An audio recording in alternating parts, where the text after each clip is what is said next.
everybody, to the latest in our series of London interviews. We're very delighted, very honoured to have Michael Walker, who's CEO of Stacks Engineering, with us today. Stacks Engineering is a pioneer of at-birth emissions capture. And since 2019, Michael has led the development of mobile systems that connect directly to ships, removing up to 99% of harmful pollutants without retrofits. Founded in 2024, Stacks is the first California Air Resources Board approved fleet to serve all major vessel types, treating over 2,000 ships and capturing a massive 200 tons of pollutants, which would be quite interesting. Nice to get your thoughts on that, Michael, as we chat a little bit further on this. Michael's leadership combines environmental innovation with proven business growth expertise, driving cleaner air for ports worldwide. And Michael, where you're based there over on the West Coast, I mean, very focused there on clean air and the environment. I mean, has that been a bit of a driving force behind all of this as well? Yeah, I think, the advantage that this, Stacks has was we were founded primarily to address the California at-birth regulation, and which is California at-birth is from CARB, which is the California Air Resource Board. And so for your listeners who haven't, maybe are not familiar with them, it's really kind of the foundation of air pollution regulation came out of California in the 70s, primarily due to smog associated with cars. And so California Air Resource Board led the way in what we know today worldwide as, emission reduction in automobiles. And so as they went through and they were looking at the total inventory of emissions, port emissions are significant, as we all know. I think somewhere around 40,000 worth. A single vessel at berth equates to somewhere around 40,000 cars worth of emissions a day. And so it's significantly impactful if we're going to let those go unabated. So CARB put together a regulation in the mid 2000s that staircased the regulation in to include originally containers and cruise lines, and then subsequently adopted auto carriers and tankers as well. And so we came around to build out a fleet to address the need for those vessels that were coming into port that didn't have options or didn't have availability to be treated via shore power. And so that's the origins of Stacks. Do you want to talk a little bit about the technology that's involved within Stacks? Because looking at your website, I mean, it's fascinating, and certainly, I think our listeners would be intrigued as to the service that you're offering the industry there. In this whole fight for reducing emissions. Do you want to give us a little bit more detail on that? Yeah, for sure. So in California, the focus is primarily on particulate matter and NOx, and so our system reaches up to the stack of the vessel, and we capture the emissions at the source. And those emissions come down a ducting system into our processing unit. That processing unit then starts with diesel particulate filter, so it cleans off the particulate matter there, and then it goes through what's called an SCR, where the NOx is treated. The byproduct of that is nitrogen and oxygen that gets released out the back end of our system along with CO2. The interesting thing that we've done recently, and Bob Sharp, who is the CTO and one of the founders of Stacks, vision all along has been to focus on carbon. Our original focus was to go toward particulate matter and NOx, primarily because that was where the regulation was. But long term, Bob's focus has always been to include reduction of carbon as well. And so this last year, we partnered with a UK firm called Seabound, and we put the Seabound system onto the tailpipe of our system, and where we were able to capture carbon off the back end of WWL vessel and an NYK vessel while at berth. So super exciting things, and really kind of the next transition to where we see the market going from. Everyone understands that reducing particulate matter and NOx are really important for the health of people around the ports. I think, they are saying somewhere around 28,000 to 36,000 deaths per year in the UK that are associated with air pollution. And so reducing the PM and the NOx, is really significant. But I think globally, as we go as well, the ability to actually also capture carbon is a real interesting next step to where this technology is going. And the really exciting thing for us is that we now have a solution in place that can do so today. Not something that, we're going to promise for tomorrow, but something that can be implemented in 2025. So that's very exciting. No, I totally agree with you. My eyebrows sort of lifted when you said about the carbon capture because, the one thing that's certain in the moment as far as alternative fuels is concerned is about the whole uncertainty of it. But you've also got a big body of thought in the shipping industry, which is saying that, fossil fuels aren't going to go away. It's all about how you deal with it. If you've got that capability there to take out the carbon out of the fuel, that's amazing, isn't it? Yeah, I think sometimes we get there's one side that kind of sometimes says, well, you're allowing carbon, gas and petroleum products to continue to be used by having your system in place. And what I say is it's more of we're enabling this transition, this natural transition to alternative fuels. And we all understand they're not going to happen overnight. And so there's going to be this period of time where we're going to have to use the existing fuel source for next 20 years probably, as we transition, as everything needs to get put in place, supply chain, getting vessels retrofitted or built out to be able to use those new alternative fuels. So what Stacks allows this to do is that industry to naturally occur and treat this existing emission source that in reality is not going away anytime soon, to eliminate both the PM, the NOx, and now to have a solution at birth for carbon capture. And I think the other thing too to remember about it is that when regulations were put in place, the first solution was, hey, we'll build shore power everywhere. And shore power is a really elegant solution when it can be applied. There are real challenges I think the world is coming to now understand with regard to shore power. While in theory it is a solution that should be able to address all emission sources, the reality is, as we get closer to these regulations and dates, is that shore power is very difficult to implement. It's super expensive. It takes multiple years to develop. It is difficult to get into every single terminal that you have or you need. And then, quite frankly, I think we all understand, Sean, that the grid out there is, the data I saw was somewhere around 70% of all ports don't have the grid capacity to add any shore power. We're coming up on this moment in time where people are going to be asked to reduce their carbon footprint at birth, and we only have somewhere around 20% of ports that have any kind of shore power capability. So this is a really exciting time for Stacks, in as much as there's going to be this incredibly large emission inventory that is left with no solution to treat at this point in time. And that's our opportunity. So what we're excited about is to take this to the industry, demonstrate, hey, here's a carbon capture solution that we can do at birth. And we can take those, diesel generators and turn them into a zero emission solution today at birth without any investment from shore power or any time delay. We can do it now. And they're the sort of challenges there that you're pointing to in the maritime industry that's making this a very, very attractive solution here, Michael, because as you rightly say, you're dealing with aspects there that, the shipping industry's got to be doing something and it has to, but then you've got problems with the cold ironing, you've got problems with port-based power, and then also with alternative fuels. So you need a solution now, and this is what you're offering.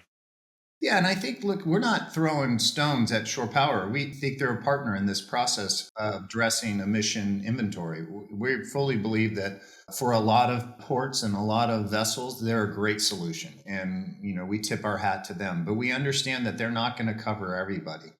And, the flip side of it is even if you have a bunch of terminals or ports that put forth the shore power, you have 100,000 vessels out there that, I would be shocked if anything over 5% have shore power capabilities. Maybe it's more, I'm not sure. But the reality is that there's a significant need for alternative solutions to what's being put out there right now. And that's what we're excited about. And I will say this, look, I don't think it's I think the key here is Jamie Klein and I, our head of marketing, went to show in Rotterdam. I think it was 2 years ago.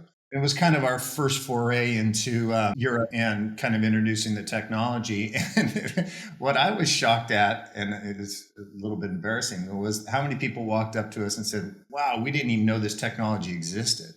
So I think part of it is that, in California, in the US, I think we think that everybody knows what we're doing and the technology that's here. And the reality was for a lot of regulators and a lot of the industry, they didn't even know this technology existed.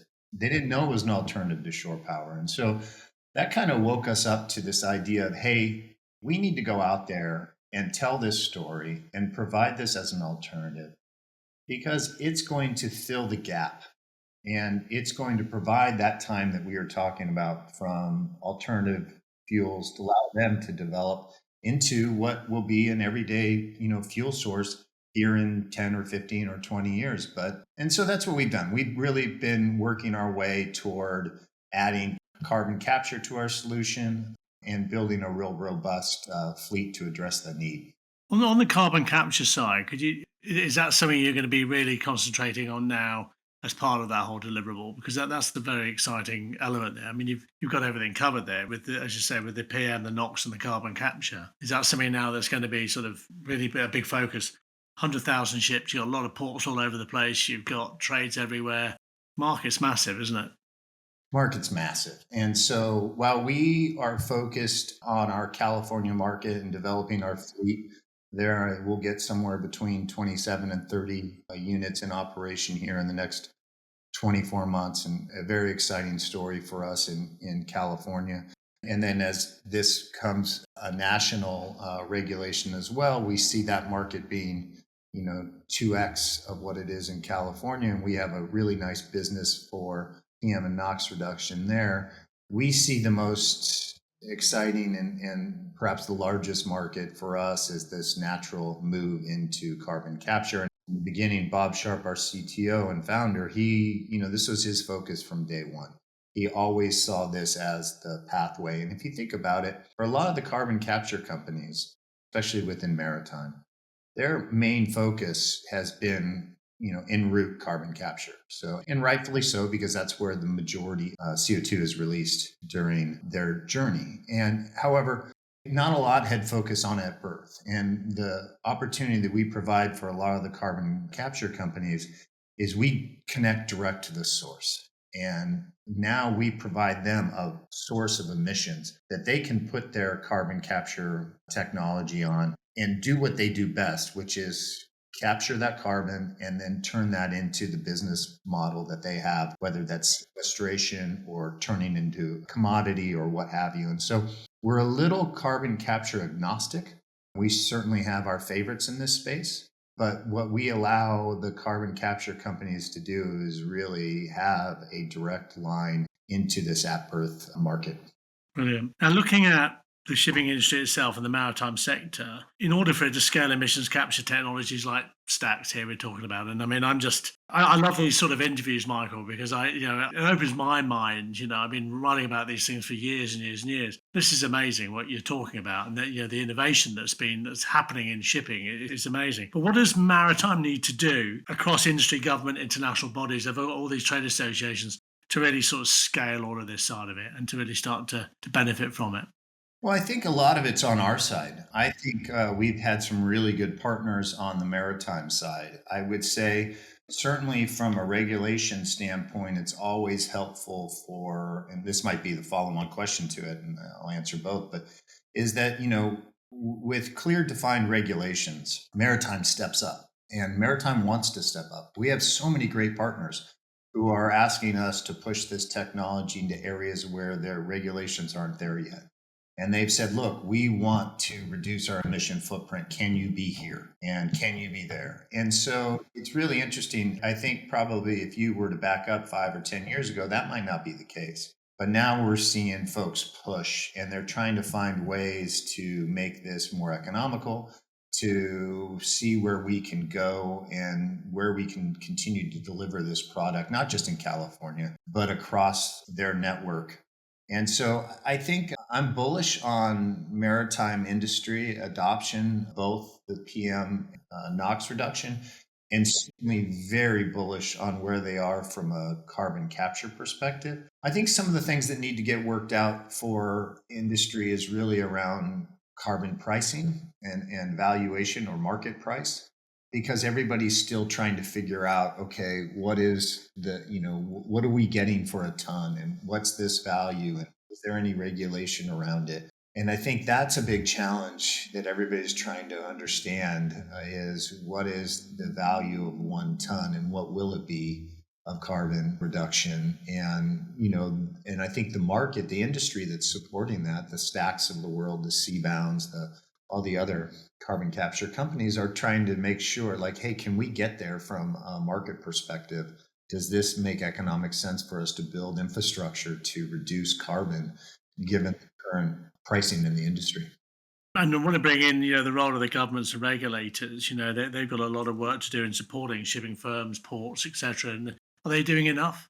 I think it's not for lack of trying. I think, in our approach or our take on it is the best approach for a government to do is to set standards and then get out of the way as far as how it's implemented. So if a carrier comes in and they have a threshold, whether it's a carbon footprint or a PM NOx level, if the government just puts a standard in and then lets the industry come in and find the best solution to reduce that, whether that's, hey, we can go put shore power in, or we can go put, an alternative energy source that we can power the vessels, or we can do something like a stack system or carbon capture and control system that captures those emissions. That's the best way to do it. I think when government gets in and tries to pick winners and losers and tries to mandate specific technology, you have challenges. And I think that's a little bit what we're finding in the EU a little around, they went down a path from a carbon reduction standpoint focused on shore power.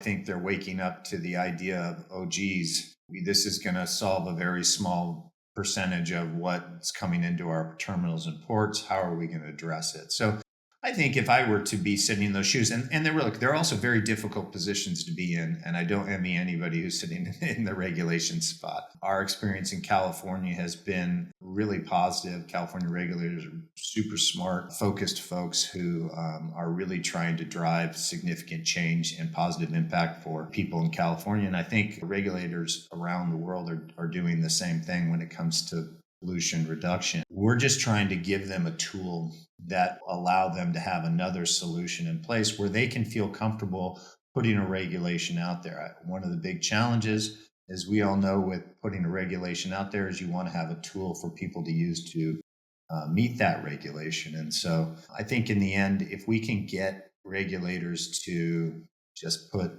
numbers, requirements, that's a benefit. And when you look at the industry as well, I mean, 100,000 ships, 110,000, depending on the size range you're talking about, very fragmented. You've got shipping companies right at the vanguard of change, looking at innovation, and you've got the laggards. You've got people, ship owners who don't even have digitalization, let alone whatever. I mean, how difficult a job is it to, well, it's an exciting opportunity, how I would see it, to actually convert all of that side of it and to get them sort of buying into technologies like this.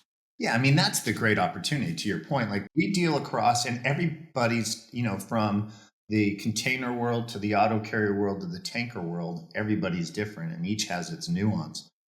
But I think the interesting thing and the piece that gets us fired up is Stacks can take the oldest, dirtiest vessel out there, the most antiquated vessel out there, and instantly turn it into a zero emission solution.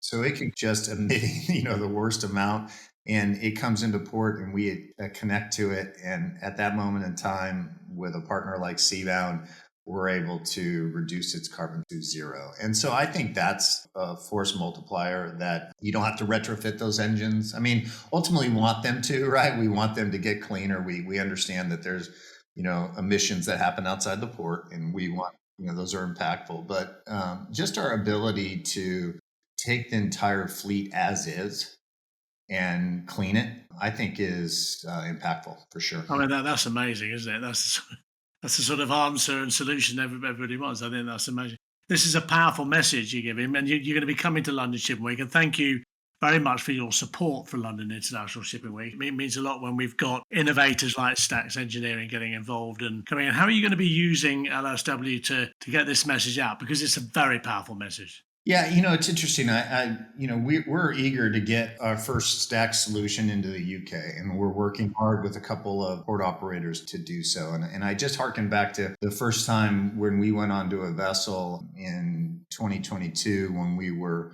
putting our first stack ducting on a container ship, and we came into it, and it was just billowing black smoke, and we came on and lifted that stack and put it over, and then instantly it goes away, and that air is being treated. Those are videos that we'll share while we're at London Shipping Week.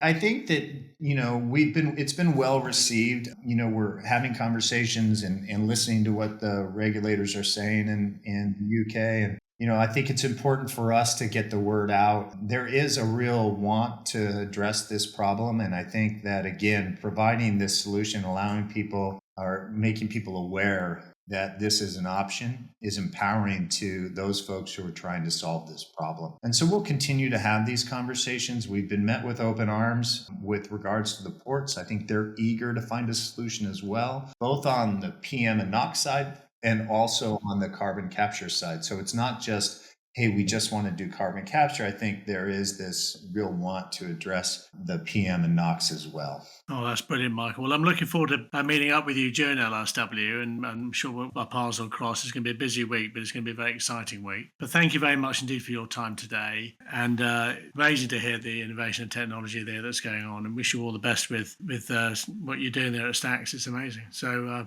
but thank you very much for everything. Well, thank you very much for having me. We're looking forward to the shipping week. Thank you.